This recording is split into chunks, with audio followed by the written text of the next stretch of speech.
Donald Trump extended an invitation. He called it the most consequential bilateral negotiation in the history of the two nations. Mark Carney replied in 6 words. 6 words that permanently altered the dynamic between the United States and Canada. We are not negotiating with you. Canada didn't simply decline, it dismantled the entire framework.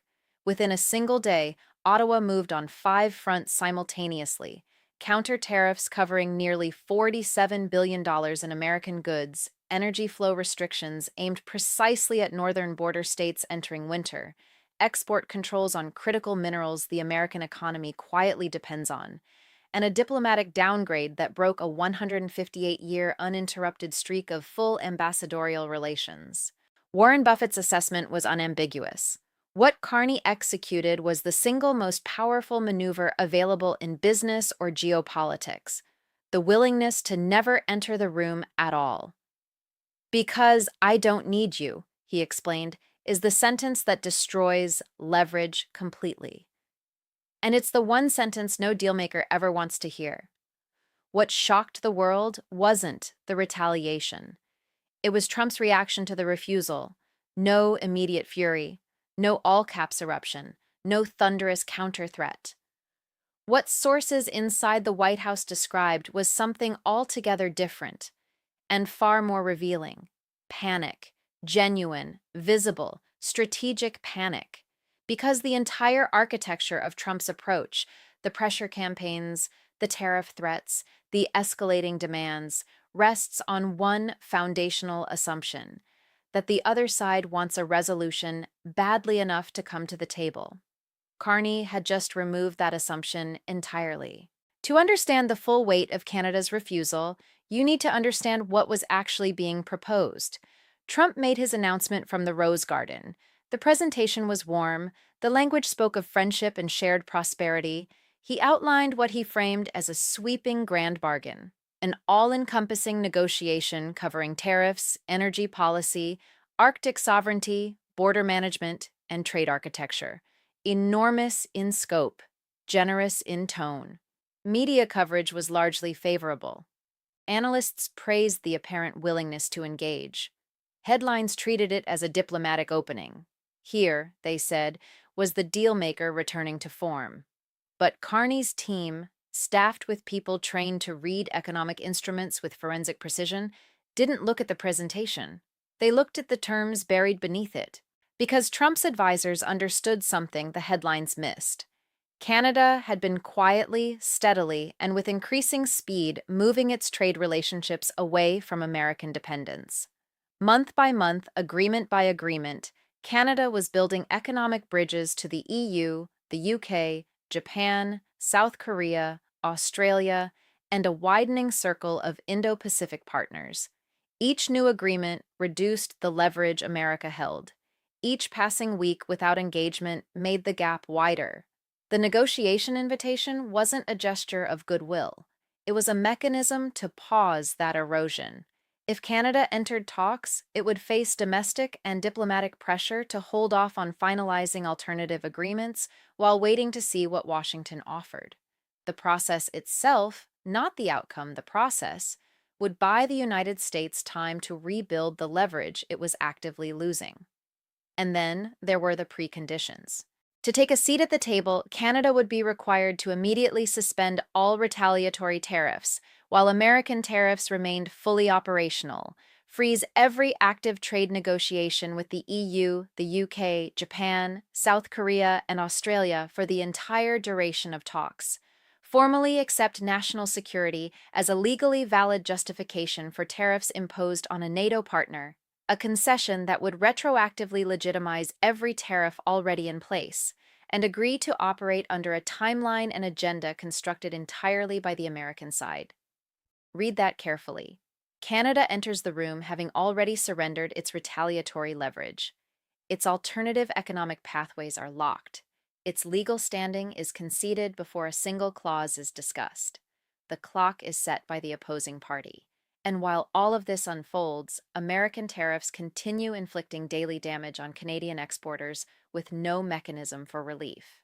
These were not the opening positions of a negotiation between two sovereign equals.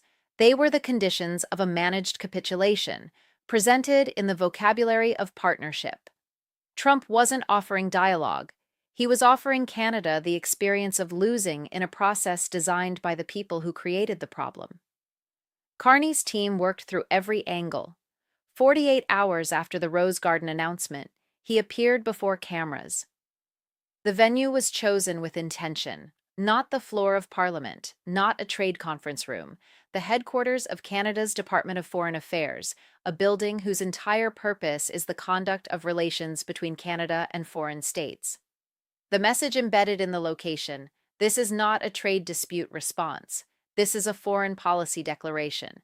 His manner was composed, measured, carrying the particular stillness of someone who has already decided and no longer needs to deliberate. He opened with one sentence: "The United States has put forward a proposal for comprehensive negotiations. I am here to explain why Canada is declining." 3 reasons followed, each one more structurally damaging than the last. Reason 1: the trust foundation no longer exists. A binding trilateral trade agreement was negotiated, signed, ratified, and celebrated by this administration as a signature achievement. That same administration then breached its terms through unilateral tariff actions taken without prior notice, without legal foundation, and without any consultation with the co-signatories. Canada met every obligation. The United States treated its own commitments as provisional. The pattern has now been demonstrated clearly enough that it cannot be ignored. Agreements with this administration remain in force only until they become politically inconvenient to honor. Entering a new agreement within that pattern is not negotiation. It is theater. Canada will not perform in it. Perform. Reason 2: the preconditions are not process. They are predetermination. To accept these terms, Canada would freeze its own retaliatory measures while facing unreduced American tariffs. It would halt trade negotiations with its closest allied partners. It would legally validate the use of national security justifications for economic aggression against a treaty ally. It would surrender control of the agenda to the opposing side. Negotiations between sovereign nations begin from a position of mutual standing. What has been proposed here begins from a position of Canadian subordination. Canada does not enter rooms on those terms. Reason 3: Canada does not require this negotiation. Over the preceding 12 months, Canada had completed or significantly advanced trade frameworks with the European Union, the United Kingdom, Japan, South Korea, Australia, India, and ASEAN member nations. This is not a bargaining position, it is not a pressure tactic, it is the structural reality of how Canada has chosen to organize its economic future. That future does not have a gap where American approval should go. Canada will not pause its construction of that future to conduct a negotiation with a government whose word has already been shown to be unreliable. He paused before the final words. The room was already quiet. "We wish the United States well. We are not negotiating with it." He left the podium. No questions accepted, no clarification offered. 4 minutes, 3 arguments, 6 words at the end. The press room sat in silence for 3 full seconds before it broke. Diplomatic analysts noted immediately what took the general public longer to absorb. A counteroffer says, "Your terms are wrong, but we acknowledge your relevance." A walkout says, "This conversation has failed, but a conversation was worth attempting." A retaliatory measure says, "We disagree with your actions and we will respond in kind." All of these responses share one feature. They treat the other side as a legitimate party to an ongoing relationship. A refusal to negotiate at all says something categorically different. It says, "You are not a party we are choosing to engage." It doesn't dispute the terms. It disputes the standing. For a figure whose public identity, whose books, whose brand, and whose entire governing philosophy rest on the premise that he is history's premier dealmaker, being told by a neighboring nation that a deal is simply not something they are interested in pursuing is not a setback. It is an identity crisis. Trump did not respond for over 3 hours. No posts, no calls, no statements. Aides described the atmosphere inside the White House as disoriented. Every contingency that had been prepared assumed Canada wanted something: a lower tariff, a revised timeline, a modified clause, something. Prepared responses existed for counteroffers, for staged walkouts, for escalated retaliation. No one had prepared for the possibility that Canada would simply not show up. When an opponent declines to fight, the fight strategy becomes irrelevant. Then the downstream consequences began to arrive. The tariffs Trump had deployed as pressure instruments only function as such when the pressured party is motivated to remove them. If Canada has decided to absorb the tariffs and proceed with alternative arrangements, the tariffs no longer create pressure. They create cost, imposed on American importers, passed to American consumers, with no diplomatic path to resolution. Escalation threats require a target. There is no escalation available against a party that isn't negotiating, because escalation implies leverage over outcomes the other side cares about. If the other side has stopped caring about your tariff levels, adding more tariffs is a tax on your own citizens, not a tool of influence. The phones inside the White House started receiving a different kind of call: auto manufacturers reporting component shortages, energy companies flagging crude supply complications, home builders projecting lumber cost increases of $20,000 to $30,000 per unit, agricultural exporters watching Canadian market access close with no timeline for reopening, not calls asking when negotiations would produce relief, calls noting there was no negotiation, no table, no process, and no one to call. Trump's response, when it came, cycled through four distinct registers without landing on any coherent position. First, confidence. Canada will return to the table. They need this more than we do. Then, grievance. This is disrespectful. Carney is making an error he will regret. Then, vague menace. Options exist. Canada doesn't know what is coming. Then, apparent confusion. Why is Canada refusing? The offer was generous. Round and round, bravado, grievance, threat, bewilderment, with no concrete policy response in any of it. No specific countermeasure, no revised offer, no framework, just the cycling. That is not the pattern of someone operating from a position of control. Anonymous advisors were direct with reporters. The entire campaign, the tariff escalation, the pressure, the Rose Garden invitation, was engineered to produce one outcome: Canada at the table. The assumption was that sufficient economic pain would make negotiation the only rational option. What had not been gamed out was the possibility that Canada would assess the costs, assess the preconditions, assess the track record, and conclude that accepting the pain was preferable to sitting down under those conditions. When the strategy is built entirely around forcing a particular outcome, and the target refuses to pursue that outcome, there is no strategy anymore. The day after Carney's statement, Canada's Foreign Affairs Minister took her own position before cameras. Her opening words drew a distinction that would define everything that followed. The actions we are announcing are not negotiating instruments. They are not intended to bring the United States back to a table. They are permanent adjustments to Canada's economic and diplomatic posture. That distinction between leverage and policy is what makes the retaliation structurally different from anything that had come before. Leverage is reversible by design. It exists to be removed when the desired outcome is achieved. It comes with an implicit offer: change your behavior, and this goes away. Policy is different. Policy is written into law. It requires legislative action to reverse. It is not designed to end. It is designed to be the new baseline. Canada's retaliation was structured as policy. Counter tariffs covering $47 billion in American exports, agricultural goods, manufactured products, consumer electronics, targeting states where political pain would be concentrated. Iowa farming operations, Alabama manufacturing facilities, Texas energy equipment producers, Wisconsin dairy operations, structured not as executive discretion but as permanent legislation requiring a parliamentary vote to undo, not designed to end when negotiations resume. designed to remain because negotiations are not resuming. Energy flow restrictions on oil, natural gas, and hydroelectric exports.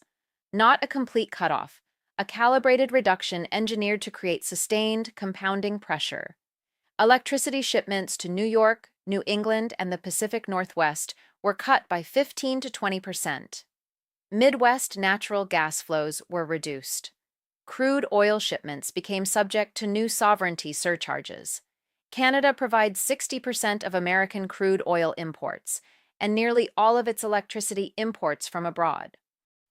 A 15% reduction translates in practice to heating bills in Vermont and Minnesota that doubled heading into winter. Critical mineral export controls restricting access to rare earths, nickel, cobalt, and lithium. The framing was pointed. Under present diplomatic circumstances, the United States does not meet the threshold for allied nation status under Canadian strategic resource policy. Defense supply chains, electric vehicle manufacturers, and semiconductor producers now face sourcing disruptions for materials they had assumed were permanently accessible from next door. Diplomatic downgrade, the Canadian ambassador to Washington recalled for consultations. In the language of international relations, this sits one step below formal severance. It is the clearest signal short of cutting ties entirely. Through 2 world wars, the Cold War, economic crises, and political upheavals across more than a century and a half, that ambassadorial relationship had never been interrupted. It was interrupted now, quietly, deliberately, unmistakably. Trade diversification acceleration. Every pending agreement with the EU, the UK, Japan, South Korea, Australia, and ASEAN was fast-tracked from projected timelines of 18 to 24 months down to 6 to 9. Special economic corridors were established for non-American trading partners. Canada wasn't just declining the negotiation, it was replacing the relationship, methodically, on an accelerated schedule, in full public view. Buffett's analysis was precise on why this sequence of events represents something most observers had never witnessed. The most powerful position in any negotiation is the genuine, unfeigned willingness to accept no deal. Not the performed version, the bluff deployed to extract concessions, but the authentic conviction that walking away produces a better outcome than any agreement the other side is likely to offer. That conviction is uncommon. It is uncomfortable to hold. Most parties find reasons to stay at the table because the alternative feels like failure. Carney didn't walk away from the table. Walking away requires first being present. He looked at the invitation, examined the preconditions, reviewed the pattern of broken prior commitments, and chose not to enter the building. The distinction matters enormously. Walking away communicates, this particular deal is insufficient. It implies that a better deal might bring you back. Never walking in communicates, there is no deal you are likely to offer that would justify the cost of engaging with you. It implies that the other party's leverage over you is, effectively, zero. Zero leverage against someone who built an identity around possessing maximum leverage, against someone who wrote the most famous book in the genre, against someone whose entire claim to political relevance rests on the premise that they can make any deal with anyone. Buffett noted that in 7 decades of business, he had never seen a negotiation concluded before it began. He had never seen the party declining to negotiate be the party holding the stronger position. Historically, the powerful party demands the table, and the weaker party tries to avoid it. The inversion here, where Canada, nominally the smaller economy, is the one declining, communicates the full extent of how thoroughly the leverage dynamics had shifted. On the policy versus leverage framing of the retaliation, he was blunt. If the restrictions were designed to be removed, they would carry the implicit promise that removal is possible. That promise keeps hope alive. Policy framed as permanent removes that hope. There is no pathway to relief, because relief is not the goal. The goal is restructuring, and restructuring doesn't come with an off-ramp. The consequences didn't remain abstract for long. Auto manufacturers began reporting supply chain failures within days. The production of vehicles across North America depends on components that move across the Canadian border continuously. With no diplomatic process in place, no framework for restoration, and no negotiation to produce one, manufacturers described being unable to identify who to contact for resolution. Production line suspensions were projected within weeks. Energy suppliers warned that winter heating costs across the northern tier of American states, New York, Vermont, New Hampshire, Maine, Minnesota, Wisconsin, would climb into double-digit percentage increases with no relief mechanism available. Housing industry projections showed per-unit construction costs rising by $20,000 to $30,000 on lumber costs alone, an expense that would flow directly to American homebuyers. Agricultural operations that had depended on Canadian market access were watching that market close, with no stated timeline for reopening. The political dimension proved significant. Criticism for the economic damage was not directed at Ottawa. It was directed at the administration that had created the conditions under which Canada concluded that disengagement was the better option. Business communities, supply chain operators, energy consumers, and construction industry representatives were not blaming the party that declined to be dominated. They were blaming the party that had made the relationship untenable. Republican members of Congress from border states, Michigan, New York, began publicly pressing the administration to restore diplomatic channels by any means available. The translation from diplomatic language into plain terms: abandon the preconditions and initiate contact before the damage becomes irreversible. But the structural shifts were already underway. The alternative trade architecture was being built in real time. The diversification agreements were closing faster than projected, and none of it was waiting for Washington to recalibrate.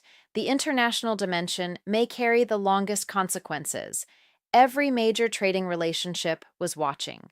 The European Union, the United Kingdom, Japan, South Korea, Mexico, all observing the same demonstration: that a nation can decline to negotiate with the United States, absorb the resulting economic pressure, and emerge with more leverage, not less. Canada is not an adversary. Canada is America's most integrated economic partner, the nation with the deepest historical, geographic, and institutional ties the United States possesses. If Canada determined that the United States could not be trusted to negotiate in good faith, if Canada concluded that structured independence was preferable to continued entanglement, the question facing every other nation in the global system is direct. What does that mean for us? Precedents in international relations do not stay contained. They travel, they get studied, they get replicated. Canada didn't just decline a negotiation. It demonstrated that declining was viable, that the structure of American leverage, tariffs, pressure, the implied threat of economic isolation, could be navigated around, that alternatives were buildable, that saying no to the world's largest economy with preparation and strategic clarity was not only survivable but potentially advantageous. The playbook that has governed American economic diplomacy depends on the premise that no one can afford to say no. Canada just provided the case study that they can. Here is where it stands. Trump extended an invitation framed as generosity and structured as domination.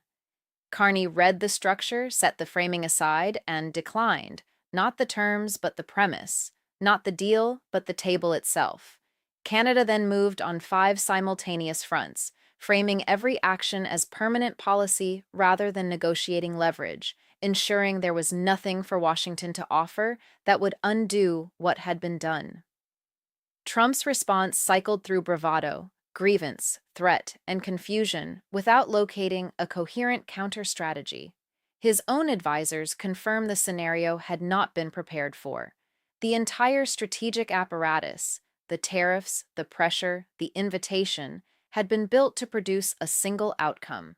Canada declined to produce it. The apparatus has no contingency. And Warren Buffett described it as the most powerful negotiating position he had observed in a career spanning 7 decades. The genuine, demonstrated, structurally reinforced willingness to walk away, not from a bad deal, but from the concept of a deal entirely. The art of the deal, as a framework, requires one thing above all others: a counterpart who wants to make a deal. Remove that, and the art has no canvas. Carney removed it. The questions Washington is now sitting with have no easy answers. How long do tariffs that serve no strategic purpose, because the pressured party has stopped responding to pressure, remain in place while continuing to raise costs for American consumers? Will other governments draw the same conclusions Canada drew about the reliability of American commitments? And most fundamentally, what is the correct response when the party you needed at the table has built a future that doesn't have a seat for you? Trump built a political identity on making deals. Carney demonstrated that the more powerful move is deciding, clearly and permanently, that some deals aren't worth making.